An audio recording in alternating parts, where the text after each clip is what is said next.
오늘은 삼성에서 알려주지 않았던 디테일한 성능을 확인해 보려고 합니다. 테크는 대신남. 안녕하세요. 대신 리뷰하는 대신남, 저는 방구입니다. 오늘은 삼성 언팩 2025 행사에 다녀왔습니다. 삼성전자의 S25 시리즈를 한눈에 볼 수 있는 이번 행사. 하지만 실제 디테일한 성능 및 발열 테스트는 소비자가 직접 하기 전까지는 알기가 어렵습니다. 그래서 오늘은 삼성에서 알려주지 않았던 디테일한 성능을 확인해 보려고 합니다.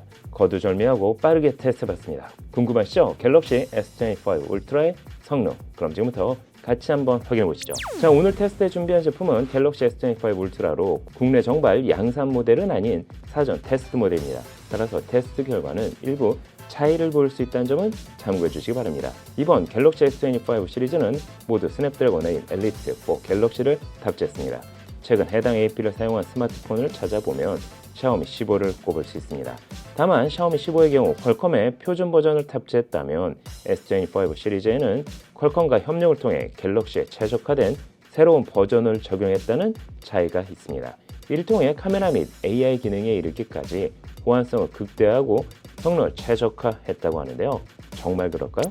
그래서 CPU의 연산 처리 성능부터 테스트해봤습니다. 긱벤치 6를 돌려본 결과 멀티코어는 1212점, 싱글코어는 3198점을 보여줬습니다. 이는 전세대 S24 울트라 대비 멀티코어는 44.3%, 싱글코어는 38.74% 정도의 높은 성능 향상을 보여줬습니다. 이는 삼성의 발표 내용과도 맞아떨어진다고 할 수 있습니다. 아이폰 16 프로와 비교해봐도 멀티코어는 S25 울트라가 약 17% 정도 높게 나왔을 뿐 아니라 싱글코어에 있어서도 약 10% 정도로 성능 차이를 줄였습니다.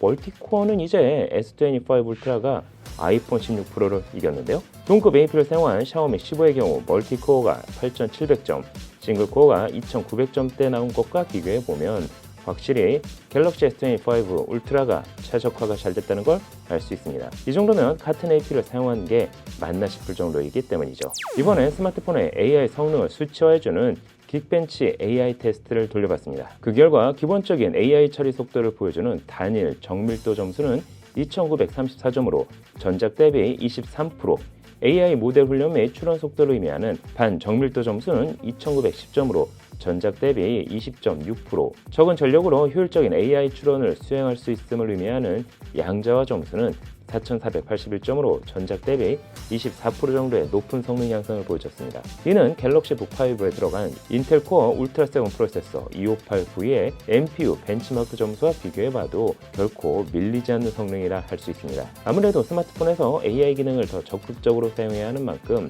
해당 성능은 갤럭시 AI에 그대로 반영된다고 할 수 있습니다. 참고로 모바일에 특화된 AI 벤치마크 역시 돌려봤습니다. S24 울트라는 3230점, S25 울트라에서는 무려 1540점으로 높은 AI 성능 향상을 보여줬습니다. 그럼 그래픽 퍼포먼스는 어느 정도 향상됐을까요? 3D 마크에 다양한 벤치마크를 돌려 갤럭시 S25 울트라의 성능을 테스트해봤습니다. 스틸 노마드 라이트는 2619점으로 전작 대비 약 71%, 와일드 드라이브 익스트림은 6927점으로 전작 대비 52.8% 향상된 성능을 보여줬습니다. 모바일 레이트레이싱 성능 테스트하는 솔라베이를 돌려본 결과 1562점으로 전작 대비 약 40.4% 정도의 성능 향상을 보여줬습니다. 앞서 결과를 놓고 보면 CPU는 약 40% 정도, GPU는 50% 이상의 성능 향상을 보여줬습니다. 또한 레이트레이싱 성능 역시 삼성 발표와 동일한 40% 정도의 성능 향상을 보여줬습니다. 그간 발표와 다른 점수대를 만나봤던 경험을 생각하면 이번 갤럭시 S25 울트라는 확실히 최적화가 잘 된 느낌이라고 할까요? 그럼 발열 관리는 어떨까요? 40%더 커진 베이퍼 챔버와 팀이 적용된 S25 울트라의 성능을 테스트해봤습니다. 같은 벤치마크를 20회 반복해 성능 저하를 측정하는 와일드 라이프 익스트림 스트레스 테스트를 돌려본 결과 최고 점수 6927점, 최저 점수는 3940점으로 성능은 대폭 향상됐지만 안정성은 56.9%대로 준수하게 나왔습니다. 따라서 발열로 인한 성능 저하 역시 전작보다 많이 개선됐을 뿐 아니라 긱벤치 6를 테스트하는 동안 온도 변화를 측정해봐도 평균 29도에서 최대 36도 내외로 준수한 온도 변화를 보여줬습니다. 다만 후면 온도는 전면과 달리 38도 내외를 보여줬지만 이 역시 전작 S24 울트라와 비교해보면 약 8도 정도 낮게 나왔다는 걸 알 수 있습니다. 다만 온도 측정은 환경에 따라 다소 차이를 볼 수 있는 만큼 참고만 부탁드립니다. 그럼 스토리지의 읽기 쓰기 속도는 얼마나 나올까요? SSD 테스트를 돌려본 결과 쓰기는 1.01, 읽기는 2.86GB/s로 전작과 비슷한 속도를 보여줬습니다.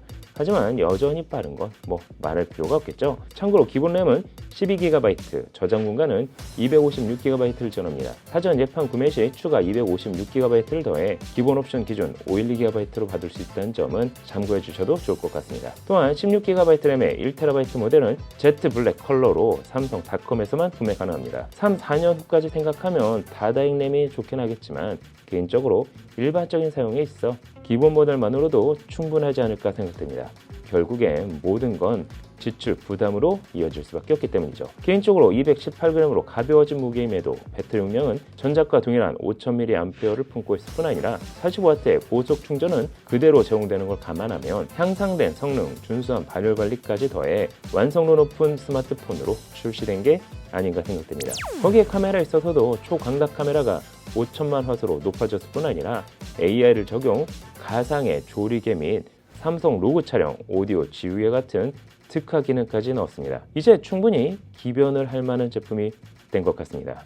고환율 및 가격대가 더 높은 AP가 사용됐음에도 가격은 동결했을 뿐 아니라 256GB 메모리 업그레이드까지 제공되는 만큼 개인적으로 기변을 하기로 마음을 굳혔습니다. 그럼 단점을 찾아볼까요? 사실 이번 갤럭시 S25 울트라에서는 눈에 띄는 아쉬운 점을 찾기가 어려울 정도였습니다. 엣지 디스플레이를 사용하지 않았다는 점도, 측면을 완벽하게 플랫한 디자인을 적용했다는 점도 마음에 들었기 때문이죠. 다만 플래그십 모델이라도 추가적으로 마이크로 SD 슬롯을 통 크게 넣어줬다면 더 좋지 않았을까요? 여러분이 보시기에는 어떠신가요? 다음엔 노트북의 두뇌를 갤럭시 S25 울트라를 사용했을 때 AI 기능을 사용할 수 있는지에 대해 확인해 보도록 하겠습니다. 지금까지 미국 캘리포니아 산호세에서 대신남 방구영이었습니다.